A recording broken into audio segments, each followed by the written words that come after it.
আমরা যে ঘুমাই প্রত্যেকটা ঘুমের চক্র 90 মিনিট। ফুটবল ক্রিকেট যে আমরা খেলা দেখি, ফুটবলও দেখি। ফুটবল কতক্ষণ করে চলে একটা সেশন, একটা ম্যাচ কতক্ষণ? 90 মিনিট। এই 90 মিনিটের মধ্যে এইরকম একটা ম্যাচ হয়ে গেল, আমার ব্রেইনের মধ্যে একটা সাইকেল পূরণ হয়ে গেল। কয়টা সাইকেল?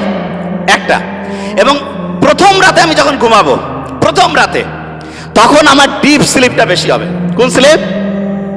ডিপ স্লিপ যখন বেশি হবে তখন মূলত আমার চার্জিংটা হাইয়েস্ট লেভেলে হবে। কি লেভেল হবে?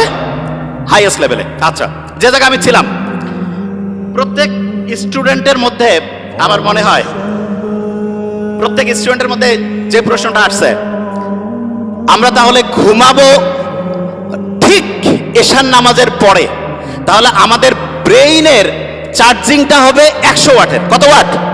100। আচ্ছা,